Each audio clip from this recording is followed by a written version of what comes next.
Assalamualaikum warahmatullahi wabarakatuh. Waalaikumsalam warahmatullahi wabarakatuh.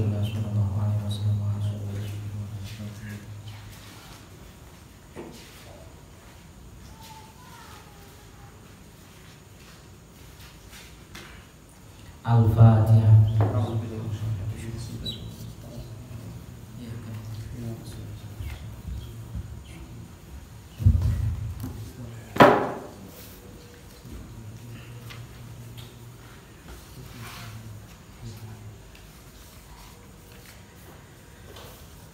Bismillahirrahmanirrahim. Alhamdulillahirabbil alamin wa bihi nasta'inu ala umuri dunya waddin. Wassalatu wassalamu ala asyrafil anbiya wa imamil mursalin wa ala alihi wa sahbihi ajma'in. Rabbi shrah li sadri wa yassir li amri wa hlul 'uqdatam min lisani yafqahu qawli. Raditu billahi rabban wa bil islam dinan wa bi Muhammadin nabiyyan wa rasulan. Rabbi zidna ilman nafi'a warzuqna fahman wasi'a, amin ya rabbal alamin. Bismillahirrahmanirrahim. Qala al-mu'allif rahimahullah wa nafa'ana bihi wa bi 'ulmihi fi kulli darin, amin. Setelah kemarin kita sampai kepada nyesep banyu irung, kemudian nyemprotno, istinsyak, kemudian istinsar, lalu sampai kepada memulai dengan niat. Jadi kalau niat kan kita sepakati sebagai panggonane ning ati, kemudian dimulai dari rukun yang pertama atau anggota yang pertama. Anggota yang pertama wudu itu apa? Ya wajah. Mulai dari membasuh wajah gitu. Cuma ketika kemarin saya jelaskan, ketika membasuh tangan sampai ke wajah itu jangan putus dari niat gitu. Jadi yang terpenting di sini niatnya itu masuk kepada wajah, tapi tempatnya di hati gitu. Kemudian kita mengambil secakupan air, kemudian kita basuhkan ke wajah kita gitu. Faghsil biha min mabda'i tasdihil jabati.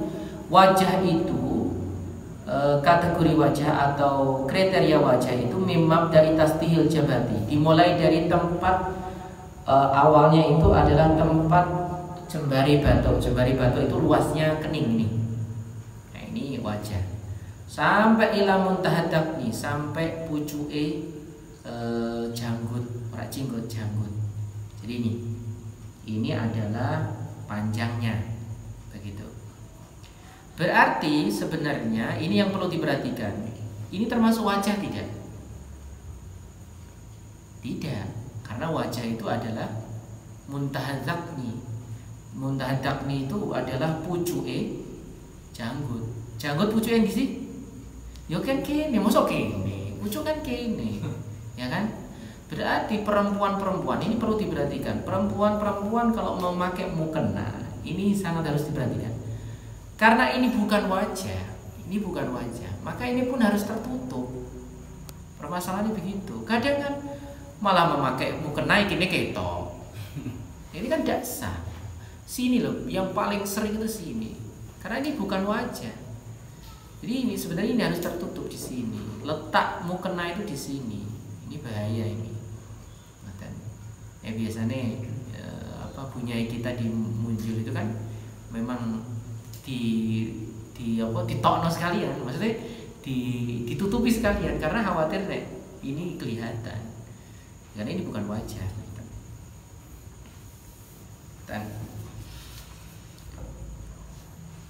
Itu wajah secara panjangnya. Kemudian secara lebarnya adalah minal udhuni, mulai dari telinga sampai ke telinga lagi. Ini wajib kebasuh.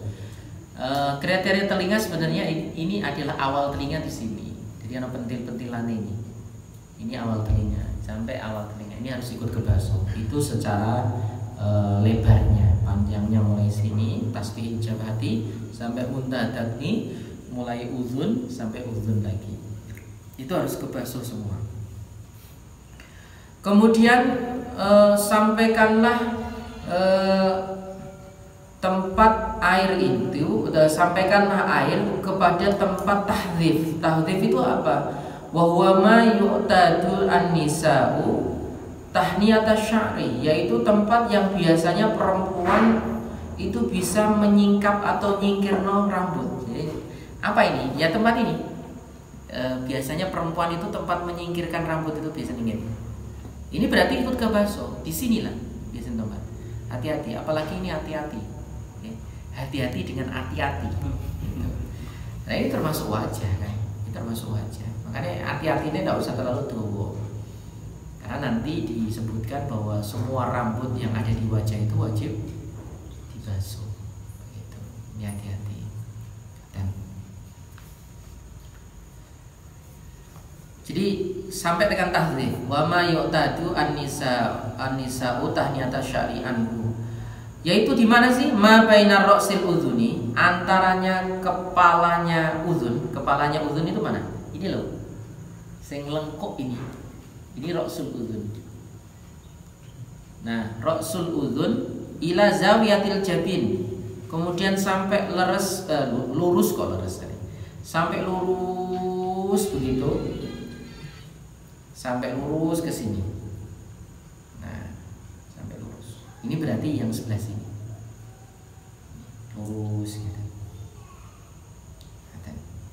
Ini berarti yang ada di sebelah sini. Jabin itu mana sih? Ila rukni fauqas sodri, yakni pucuke dhuwure pelipis. Pelipis itu mana? Pelipis itu nek dijotos dijotos itu biasanya suwek, itu pelipis. Jadi lurus ke sini. Gitu. Nah, ini yang biasanya rambut itu seringkali untuk perempuan kan gini ya. Perempuan kan, mohon maaf, perempuan kan gini kan. Rambut kan gini no kan. Biasanya kan disingkat no ngene. Nah, ini yang seringkali jangan sampai di sini itu akibat tidak disingkap, kemudian wudhunya itu akhirnya kena rambut, tidak kena wajah. Itu bahaya.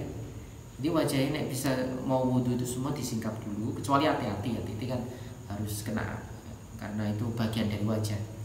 Ini disingkap, syukur-syukur dikuncir, kemudian baru wudhu. Jadi begitu, itu yang paling enak begitu. Nah, itu akni ma yaqau minhu min fi jabati wajhi, yaitu yang terletak di wajah ini, jabatul wajhi semuanya. Harus terkena itu. Kemudian wa ausil ma'a ila manabiti syu'uril arba'ah. Kemudian air itu harus sampai kepada tempat tumbuhnya rambut yang 4. Jadi harus sampai kepada rambut yang 4, tempat tumbuhnya rambut 4. Apa itu? Pertama adalah 2 alis, hajibain, alis. Ini harus kena alis. Kemudian syaribain, 2 bringos, kanan kiri. Atau ini termasuk bringos tidak sih? Ini menurut sampean bringos tak? Mungkin dikatakan sebagai bringos sih. Allah. Kalau ini termasuk bringos ya berarti syaribain itu berarti bringos dhuwur karo bringos sisor ngono Mas teh. Nah itu tidak termasuk bringos. Iki jenenge apa sebenarnya? Rambut. Iya kabeh ngerti nek rambut. Nah kalau ini termasuk adalah bringos berarti ini maksudnya. Dan jadi semuanya sampai melingkar. Mungkin kalau melingkar pun itu termasuk. Ini termasuk bringos, harus dibasuh. Kalau itu melingkar. Kemudian adabnya bulu mata atau idep itu juga wajib dibasuh. Bulu mata yang ini. Bulu apa sih kan? Bulu nek Syahrini ngomong. Bulu badai ya. Bulu badai ini misalnya 2 itu tetap wajib dibasuh. Misalnya bulu asli loh ya. Nah bulu palsu sih ora. Bulu palsu itu malah bisa menutupi, bahaya nih kok. Harus dicopot dulu, nggak bisa tembus itu. Dan itu bulu palsu. Nah, sekarang itu malah tambah canggih lagi, sulam. Jadi ditanam, bulu itu ditanam. Ya, Boy kok ceritanya kok bisa seperti itu malah lebih ngeri lagi sekarang. Dan padahal itu yang dilarang oleh Rasulullah SAW. Jangan. Kemudian idza roini bulu alis bulu alis, bulu pipi kok bulu alis. Wahuma ma yuwaziani al udhunaini mimam tiliyati, yaitu semuanya ini mulai dari tempat yuhadil udhunaini yang menceri dua telinga ini sampai dua telinga ini menceri sampai ke bawah sampai ke lihya ilah lihyati.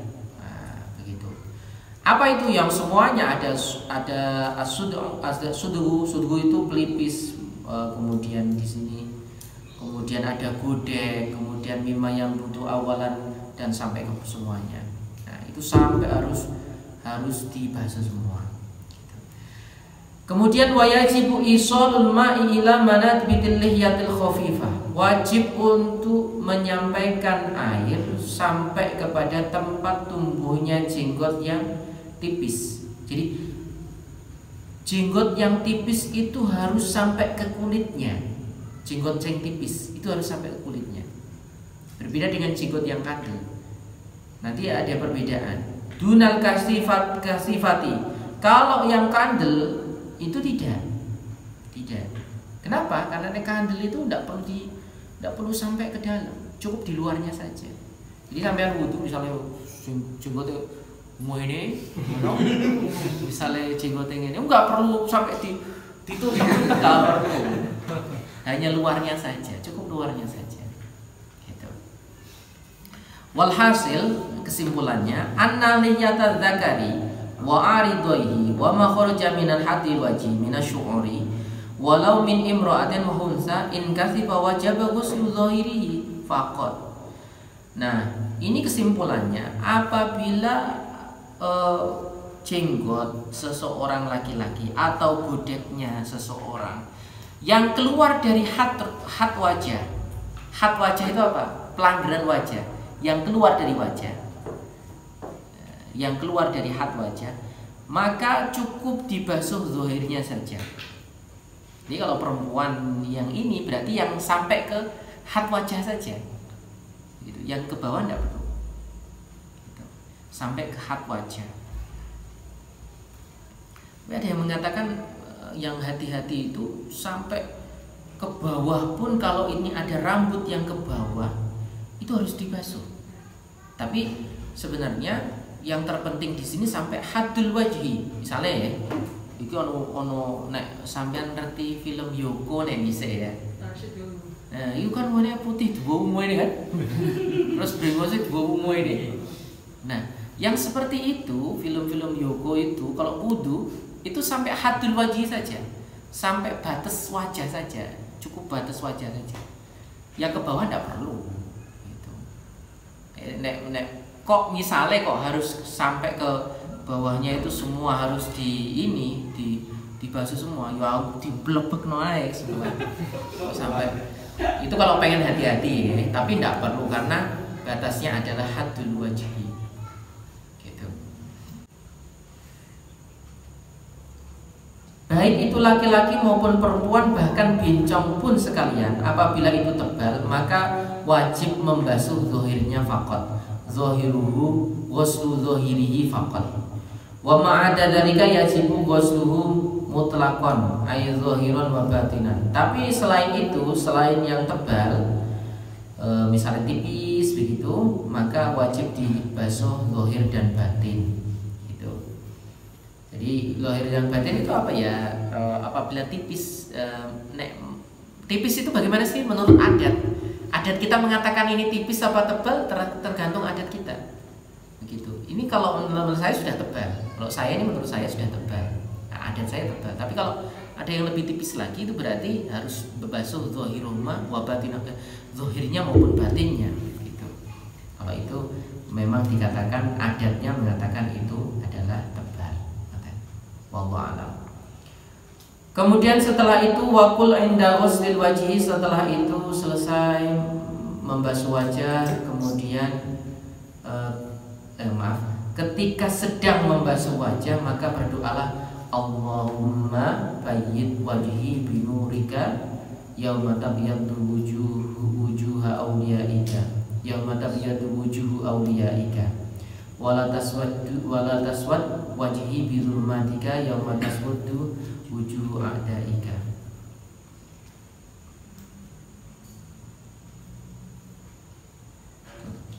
Ya Allah, aku mohon untuk mencerahkan wajahku. Memutihkan wajah itu mencerahkan wajahku dengan nurmu, di mana di suatu hari nanti, yaitu di hari kiamat, yang dimana wajah-wajah kekasihmu akan engkau putihkan. Dan janganlah menghitamkan wajahku dengan peteng-petengnya atau dengan zulmah panjenengan, yaitu di mana hari itu wajah-wajah musuhmu akan dihitamkan. Jadi besok itu no akhirat, di no kiamat itu orang-orang itu akan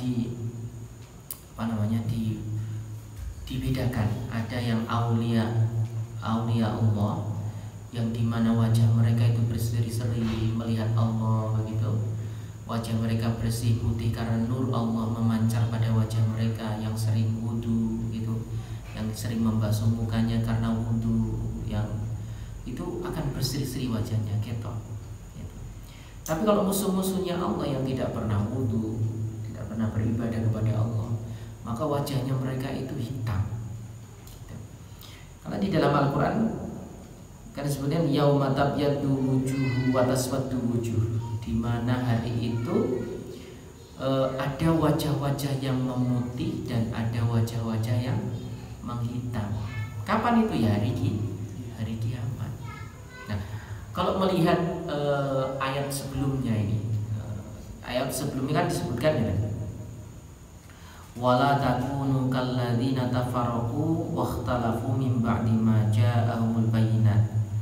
Nah, janganlah seperti orang-orang yang mereka itu bercerai-berai atau berselisih setelah sampai kepada mereka keterangan yang jelas, dan mereka itulah orang-orang yang mendapatkan azab yang berat. Artinya nggak, wong-wong sing do seneng memperdebatkan sesuatu sing jelas itu loh, sing memperdebatkan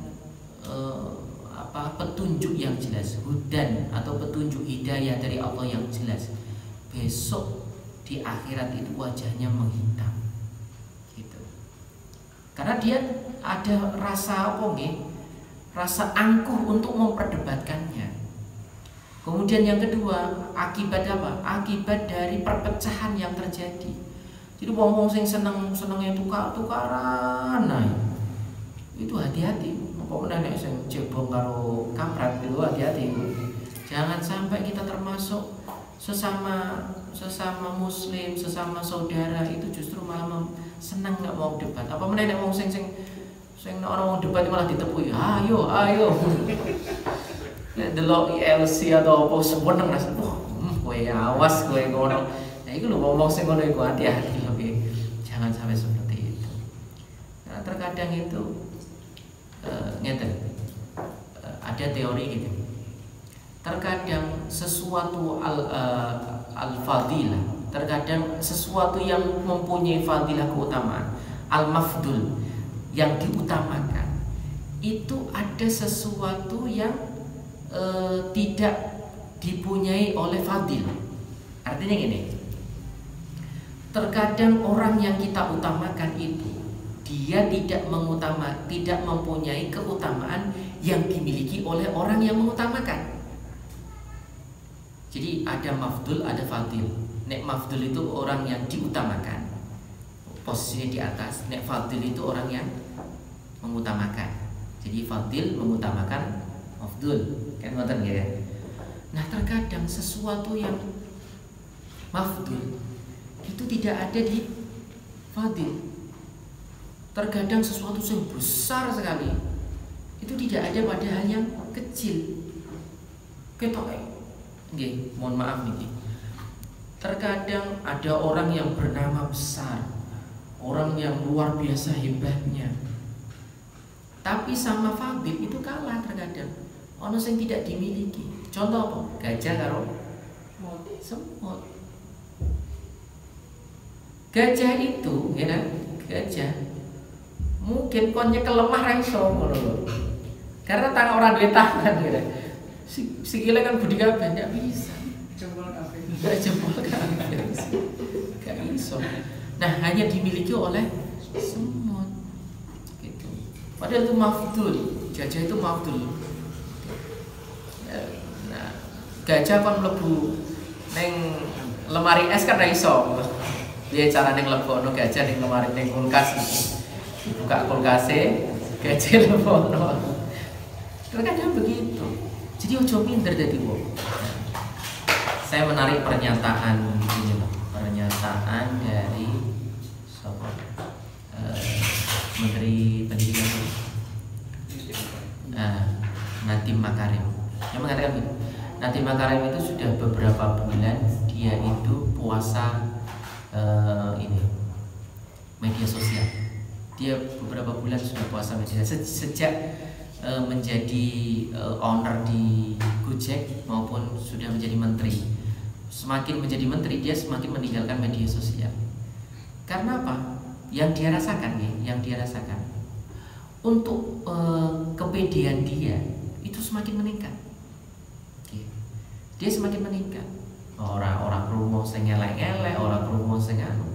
Terus satu lagi, dia tidak merasa kalau dirinya itu kecil. Itu bagus. Nek media sosial kan ngerti wong wah sugih, awake dhewe kan merasa aku ora ndek apa-apa kan begitu ketika melihat wong do pamer. Padahal pamer itu belum tentu sesuai dengan kenyataan ngono lho nggih.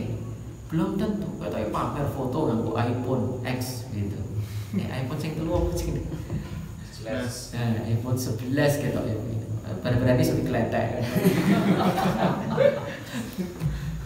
Gitu kadang begitu ngerasanya. Jadi itu yang membuat kita itu down. Kita itu kemudian lemah, PD-nya itu kurang. Maka kurangi media sosial. Karena media sosial itu membuat kita itu semakin lemah. Melihat sesuatu yang padahal yang mereka foto, yang mereka rekam, yang mereka tunjukkan sebenarnya tidak seperti itu. Sampean naik jujur wae. Ketika sampean foto kan milih sing paling apik, sing ketoke paling wah kan begitu. Kejujuran itu yang sebenarnya terjadi itu. Oke. Jadi media sosial itu membuat orang semakin down begitu. Orang malah semakin santuy orang. Semakin down. Tinggalkan atau puasalah setidaknya. Nah, awake dhewe kan nek ninggalno media sosial kaya wong dulu kan. Kaya wong longa ora tikabar apa-apa. Tapi Nadiem Makarim seorang menteri bisa. Orang main Twitter, orang main IG, orang main Facebook, jadi dia bisa. Gitu. Kecuali kalau memang media sosial itu digunakan untuk kebaikan, gitu. Kecuali seperti itu. Karena begini, saya pernah ditanya sama seseorang, apa sih gunanya Facebook, apa sih gunanya media sosial? Saya bilang gini. Dakwah itu murah, dakwah itu enggak mahal. Kenapa? Karena begini, dakwah zaman saiki, dakwah zaman sekarang itu lebih praktis daripada zaman dahulu. Dakwah sekarang itu cuma butuh kuota 1 giga, 10.000 kan? Itu direkam, diupload. Berapa banyak yang nonton? Ratusan, belasan orang, ribuan, jutaan orang yang menonton. Dan itu tontonan mulai dari besok sampai besoknya lagi akan selalu ada. Jadi dakwah itu murah sekali. Itulah media sosial. Dakwah itu murah sekali. Tidak perlu kita mengumpulkan orang banyak, ya. Ijeng imangan, pengajian, nekakno banser, nekakno sembarang kalir kan. Ujeh nyangoni kiai ini kan gitu. Nah pengajiannya sekarang live berapa juta yang viewernya kan mono. Itu lebih murah. Cukup 1 giga wis cukup. Sekarang itu seperti itu, tidak perlu mahal.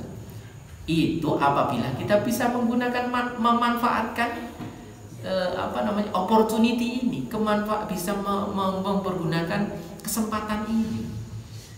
Gitu. Karena setiap tantangan itu pasti ada opportunity, setiap tantangan itu pasti ada kesempatan. Tantangan zaman, kesempatannya begini. Tantangan corona, banyak orang yang ngaji online, kan begitu. Sekarang kan seperti itu. Harusnya dipikirkan sampai semua. Aku yakin setelah ini loh, setelah corona berakhir, banyak orang yang ngaji akhirnya online. Kiai-kiai itu online kabeh akhirnya. Nah, saya yakin seperti itu. Dan mungkin suatu saat mondok itu virtual. Iya, mondok virtual, ora usah mondok laren Mbak Firda sing masak, ora usah ngono. Nunggu masak. Oh larene nek ono sing masak ngono, ora usah ngono. Masak mangan, sing terjadi malah alhamdulillah sing terjadi adalah ketika ngaji karo udah tutut, karo linggih, karo nongkrong mangan, karo delok YouTube itu jangan seperti itu. Akhirnya ada adab yang ditinggalkan. Itu yang mungkin yang terjadi tantangan-tantangan seperti itu. Nah, kembali ke masalah tadi. Ternyata media sosial itu berbahaya yang sehingga seseorang itu akhirnya tadi diramalkan sebagai orang-orang yang menyukai dengan padahal sudah hidayahnya sudah jelas. Terkadang hidayahnya sudah jelas itu kemudian diperdebatkan akhirnya menjadi permusuhan yang tajam padahal itu perkara yang sudah jelas. Ketika perkara agama itu sudah jelas tidak perlu diperdebatkan. Akhirnya apa? Senang berdebat, senang bermusuhan, yang terjadi seperti ini tadi. Gitu. Nah, bahkan menurut Ibnu Abbas beliau mengatakan begini,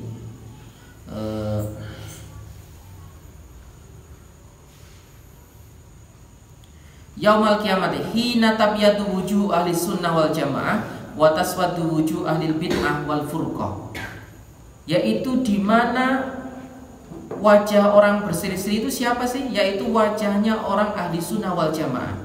Sedangkan wajahnya orang bid'ah dan furqah senang dengan sesuatu yang baru dan senang dengan furqah, jangan dengan perpecahan. Itu besok wajah itu doiran kami. Ini qalahu Ibnu Abbas radhiyallahu anhu. Ini yang mengatakan adalah sahabat Rasulullah, sahabat sekaligus saudara Rasulullah, paman Rasulullah, Ibnu Abbas. Dia mengatakan, jadi wong sing seneng adu-adu, seneng gawe-gawe gitu, seneng gawe masalah, seneng gawe perpecahan, itu yang nanti wajahnya itu menghitam dia. Ya, naudzubillah min. Jadi maka kita berwudu, ya, wudu, donga bareng Gusti Allah, ya Allah, semoga Engkau mau mampu. Nek wis ra iso bahasa Arab wis angel ngapalo, ya Allah Gusti, aku wudu muga-muga wajahku sok ben diwehi nure Gusti Allah, sok ben akhirat. Sampai wajahku ireng Gusti, aja kaya-kaya musuh-musuhe panjenengan. Ngono ae gampang. Dengan doa seperti itu, wow, lebih mudah lagi kalau kita berdoa, ya Allah, muga-muga wajahku putih, baik nang dunya lan akhirat. Ngono kan malah tambah mantep kan. Dunyane putih, akhiratnya putih. Ya, jadi orang perlu skincare, orang perlu glowing-glowingan, gak perlu ngono.